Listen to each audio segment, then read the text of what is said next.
Tonight, authorities report a spike in abuse towards staff at Broken Hill's vaccine clinic and relief for regional business owners exempt from the state's latest COVID restrictions. From our 7 Spencer Golf Studios, your nightly news with Ruby Kamain begins now. Good evening. Broken Hill is now 5 days into its 2 weeks of COVID restrictions, and local health authorities have seen a surge in both testing and vaccination rates. There are concerns, though, following a spike in reported abuse towards clinic staff by anti-vaxxers. Masked up and lining up, Broken Hill taking few chances as COVID cases in New South Wales continue to climb. And I've seen it certainly, the clinic just outside my window, I can see a line of cars. So I expect that those numbers will increase. Just 150 tests performed in the last 7 days, but the evidence suggests that number will go up.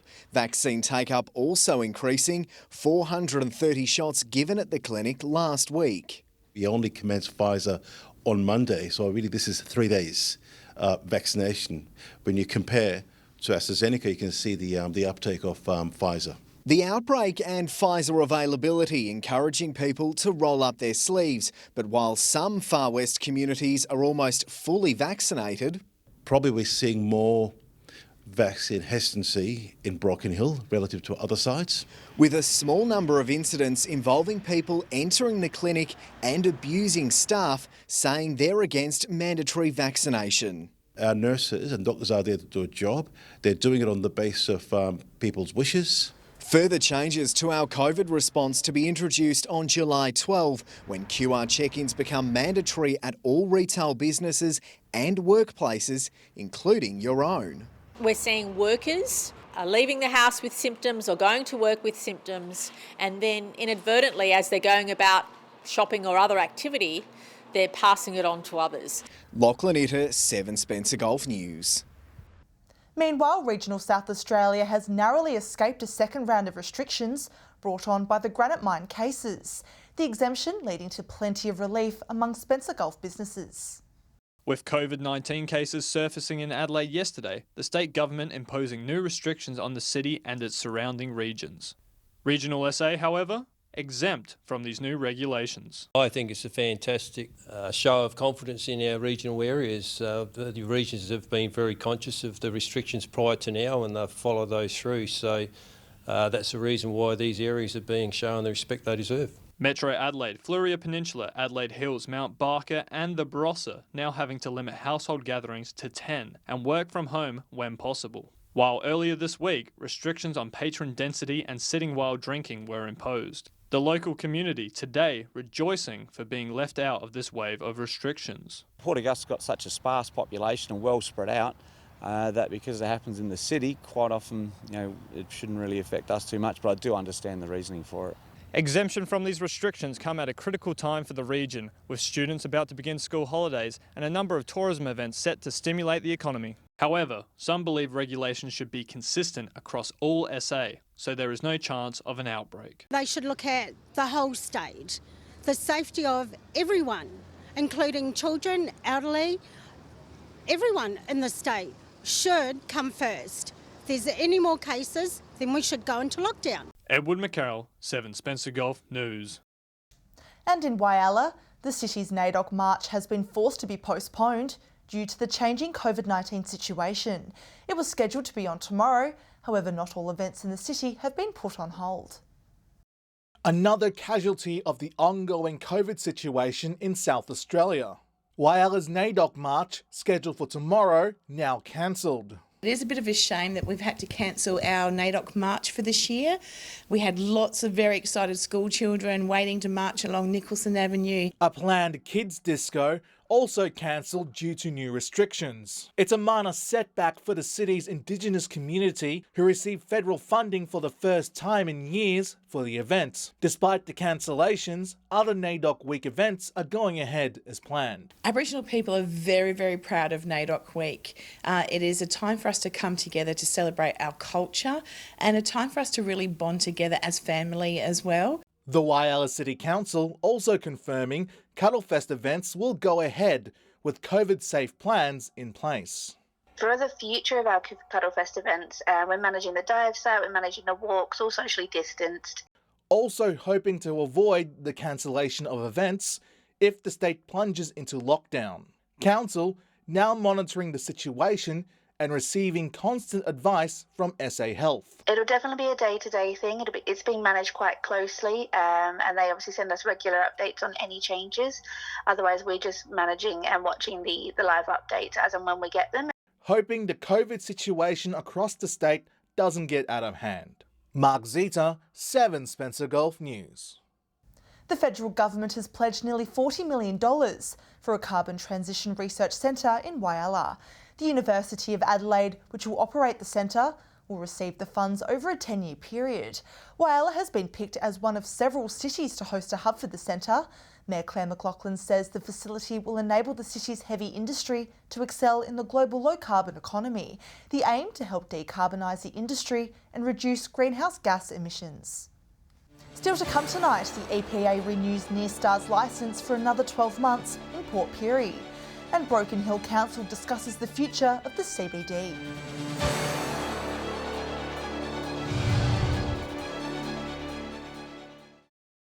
Welcome back. Nearstar Port Pirie has received its new licence conditions to help reduce the site's lead-in air emissions over the next year. The Environment Protection Authority says it's a positive announcement for the city. It's welcome news for the Port Pirie community as the Environment Protection Authority renews Nearstar's operating licence for a further 12 months with minor changes to the licence conditions. Well, firstly, we're pleased with the improvements that happened over the last 12 months, and we know that the company is getting a much better understanding of the main sources of emissions on the site. The EPA introducing stringent annual average lead-in air limits from July last year, requiring a 20% reduction in emissions. The Chief Executive says the same limits and targets will be required as part of the new licence. We're expecting to see further improvements, and I know the company themselves are very committed to further investment on the site and further improvement as we go forward. The new licence also requiring Nearstar to develop a landfill environment management plan by November 15, which will see changes to waste management on site. In a statement, Nearstar says it welcomes the EPA's announcement, stating since the start of this year, it has recorded the best lead-in air results in more than 10 years. Also saying throughout 2020 to 2021, Nearstar has invested more than $25 million in initiatives aimed at reducing lead in air from its plant and operations and will continue taking action to reduce it further. A copy of the new licence can be found online. Katrina Musson, 7 Spencer Gulf News. Residents across the Spencer Gulf are urged to take care when filling out their tax returns this year. The Australian Tax Office will be on a special lookout for 3 things: enforcing harsh penalties for those who deliberately falsify their tax records. Get out your receipts and calculators. Tax time is here again. With the new financial year upon us, thousands of residents across the Spencer Gulf and Broken Hill are preparing to lodge tax returns. However, experts warn don't overindulge with deductions. Don't by any means embellish deductions. Don't claim for things that you didn't spend, or don't claim for things that you can't prove that you spent. The Australian Taxation Office targeting work-related expenses, capital gains tax and income inductions from rental properties. We know some things can be difficult, but it's really important to make sure you include that information in your tax return. Auditing and heavy penalties apply for those who falsify claims on their tax returns. We will take firmer action, and I think most Australians would want us to take firmer action because we know a lot of Australians are doing the right thing. Mark Chapman from H&R Block says only claim what you can prove. People need to look out for those extra deductions which they couldn't previously claim. So, for example, working from home expenses. Those with complex tax arrangements are encouraged to seek advice from a registered tax agent. People have until the end of October to lodge their returns. Mark Zita, 7 Spencer Gulf News. There's been plenty of discussion around the future of Broken Hill CBD at last night's council meeting. Long-term visions for the city taken on board by councillors, with businesses to be given extra flexibility during the Monday Bash. 2 booklets, more than 1,000 pages, a big agenda seemingly too much for some. Councillor Nolan, you've had a little nod, a little sleep, and we need you to vote. Last night's monthly meeting looking slightly different. Masks worn for the 3.5-hour sitting. Only if you're talking did you get to remove a mask, and so it was a big tough gig. The latest budget adopted, as were a number of documents outlining a future vision for Broken Hill. The CBD master plan also adopted, as was the draft cultural plan. It really will set out a pathway of how we look at and value our culture. And it could be things like, how do we make the most of our film industry in Broken Hill? The comprehensive document looking at how our city can use culture to enhance its future. It surveys overwhelmingly saying we need to do more to recognise our region's Indigenous culture. We just don't have a lot of investment in that. We need to work closely with our Indigenous community. A more immediate change for the city is the waiving of fees for footpath trading during the Monday Bash. The logistics are the same. An application still has to be made to council just to make sure that we're covering off on that public liability and the insurances and that we've got all the correct details. With the cultural plan saying population decline is a big challenge, the Bash is seen as a vital opportunity to showcase our city. Lachlan Itter, 7 Spencer Gulf News. Meanwhile, Port Pirie Regional Council has put forward a proposal for the division of council-owned land to create additional residential allotments in the city. It comes in response to the short supply of residential land. Mayor Leon Stevens says council is preparing to do its bit to help combat the shortage. So what we're looking at doing is working with some of the investors through the region to open up some of their parcels, but council's going to try and do its little bit too with some land parcels that we have. Areas under consideration include spots on Senate Road, Halliday Street, 3 Chain Road and Maud Street. The Eyre Peninsula Landscape Board has completed culvert works to the Arno Bay Salt Marsh. The project to improve hydrological flows under the road. Temperate coastal salt marshes are listed as a nationally threatened ecological community and are one of the region's most valuable and environmentally sensitive ecosystems. The salt marsh can be viewed along the Arno Bay Mangrove Boardwalk. Stay with us after the break. Lower Eyre Peninsula Council releases its new vision for Coffin Bay. And blankets of fog hit Broken Hill on a very chilly morning.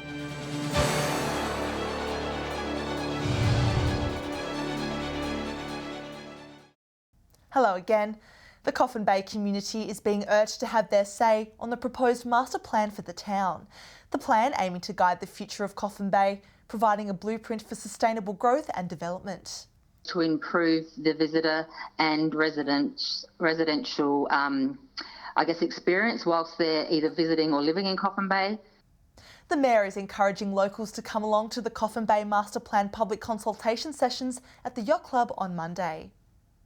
The next stage of Port Pirie Regional Council's road reseal program is set to commence on Monday. The works will take place along Firm Street from Creasy Street to Curl Street and Port Davis Road from Williams Drive to the Firm Street intersection. Council's Infrastructure Director says it should have started last month but was delayed to avoid disruptions during the school period. And that work will involve removing the existing sealed surface and placing a new asphalt or hot mix surface in its place. There will be some disruption to traffic during this time, with speed restrictions in place. Telstra is launching its new Business Awards program in Port Lincoln this week. The event's celebrating small and medium businesses who are using innovation and expertise to drive the nation forward. Telstra calling on South Australian small businesses to enter a revamped awards program. It's just about recognising innovation and excellence and expertise in small business. The Best of Business Awards continues the company's aim to recognise small businesses. The City of Port Lincoln chosen to launch the program. It's really exciting to actually launch this in Port Lincoln on behalf of South Australian small business. Due to Telstra working closely with the Eyre Peninsula over the years. It's very exciting for us to be here again, and one of the reasons why we're launching this program in Port Lincoln. The COVID pandemic forcing local businesses to think of new ways to market their products and services. It's been a challenging 12 months, hasn't it? So we really want to acknowledge innovation and local leadership in particular. The telecommunications giant also announcing Coffin Bay as a test site for its new alternative voice program. We want to look at new ways to deliver a good voice service, not using our copper network. The company will be asking residents to sign up for the trial. Dylan Smith, 7 Spencer Gulf News. Residents in Whyalla are being warned of increased truck traffic on Iron Knob Road this weekend. GFG Alliance telling the Whyalla City Council of the event this week. 6 trucks will be operating from the 23-mile quartz quarry in Iron Knob to the Whyalla Steelworks site. Motorists are being asked to take extra caution and vigilance if driving on the road this weekend. It was a foggy and sleety start to the day in Broken Hill. The line of load invisible this morning, while cars seemed to appear out of nowhere with visibility down to a few hundred metres. No flights were delayed and the fog began clearing just after 9 a.m. Morning frost and cool temperatures are expected to return over the weekend. Stay with us after the break. Our fishing experts will share their tips for the weekend. And we'll have all the weather details with Alex Sykes. See you again soon.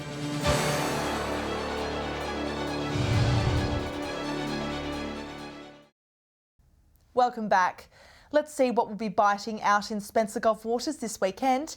Here are all our experts from across the region with their fishing tips. Welcome another week around the Gulf Fishing Tips in Port Pirie. Cold as it was last week, there's still a few you brave fishers that actually got out there and tried a few. And the King George whiting really rewarded you. As we've been sending you out at Port Davis, some of the crews have been coming back with big catches of King George whiting around the Woods Point area. Third Creek patches has come on at this stage, but squid tubes are really huge in size, so don't forget to always fish for those guys. Salmon have gone a little bit quiet, but they tell me Eastern Shoal, the north end, is producing some absolutely beautiful King George whiting. Top end towards Spit's also gone quiet, but Cockle Spit itself and over that tapeweed that we talked about last week is still producing beautiful King George whiting. Have a go this week. G'day and welcome to this week's Fishing Tips from Port Augusta, Jewel of the North. Well, very cold but beautiful winter weather at the moment, these nice glass calm mornings. Lots of King George whiting around up into Port Patterson. Lots of squid around at the moment, basically everywhere as you'd expect this time of year. Down along the front of the shacks is probably the most popular. The odd crab getting caught, but stay out from the number 9 bank into that channel there just off Letty Spit Stick. Some good razor fish out in the middle banks. And also really nice gar fishing at the moment. And also just try going out in the shallow water with the underwater light. Take a dab net and a spear and you'll probably get a couple of flounder or even a flathead. That's all we got from the Jewel of the North. G'day and welcome to Fishing Tips in Port Lincoln. Well, there have been some whiting reported in the bay locally, not big fish. Quite a few fish have needed to be measured, but there are some fish around. Better sized fish have been found down the passage, so from Carcass down to Taylor's Landing and even some fish down at Thistle. And there's been some really good sized squid from Taylor's Island down to Memory Cove. Out wide of Williams Island, there's been some nice red snapper and some blue morwong caught down that way, along with a few school sharks. The Sleaford to Wanna stretch has been producing some really nice salmon lately. Well, that's all for this week. We'll see you again with more tips next week. Time now to take a look at what's happening in the weather. Here's Alex Sykes. Thanks, Ruby, and good evening, everyone. It was a mainly fine day across our region today with showers in some parts. That rain is set to increase over the coming days.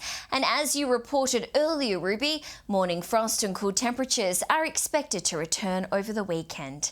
From 3 p.m. today, partly cloudy in Whyalla 17. Port Lincoln was a shower to and reached 15. Kadina was mostly sunny and got to 14. It was partly cloudy in Port Augusta and 18. And as you mentioned earlier in tonight's bulletin, Broken Hill had some heavy fog this morning, but it cleared into a mostly sunny day and also reached 18. Cooper Pedy also got to a high of 18. Port Pirie and Woodner both 16. Adelaide 15. Partly cloudy in Cleve 14, Clare topped 13. Taking a look at the satellite image now, low-level cloud in the southeast with westerly winds is producing virtually no rain Dry and clear across the north of South Australia under a building high pressure ridge. A band of cloud is approaching the south with a low and cold front. Moving on to tomorrow's weather outlook now, and we'll start with the Gulf waters. Northwesterly winds 20 to 15 knots, seas below 1 metre, increasing to 1.5 during the afternoon, and southwesterly swell below 1 metre. Showers across most of the Gulf tomorrow. Port Lincoln and Woodner are both set to reach 14. Cleve showers easing and 13 degrees there. Whyalla shower to 15. Possible shower for Port Augusta set to top 15 degrees, and Kadina showers and 14. Port Pirie shower 2 and also 14. Clare to reach 10, and Broken Hill set to be mostly sunny and 16 degrees. Taking a look at the weekend forecast now, showers across most parts on Saturday, partly cloudy in Cooper Pedy, Broken Hill, Port Augusta and Whyalla, temperatures to be in the mid-teens, and on Sunday similar conditions are forecast, rain for Port Pirie, Kadina, Adelaide and Port Lincoln. Looking ahead to next week now, clearing up on Monday with partly cloudy conditions forecast across the board, not a drop of rain in sight. Temperatures will be in the mid-teens, Port Augusta to record the top temperature of 17 degrees. So it looks as though the rain is here to stay for some parts this week, but I'm sure the garden isn't complaining. And that's all the weather from me for tonight. I'll see you soon with an update. Back to you, Ruby. Wonderful, thanks for that, Alex. And that's the local news this Thursday evening. Thanks for joining us. I'll have updates later. Until then, enjoy your evening and we'll see you again tomorrow. Good night.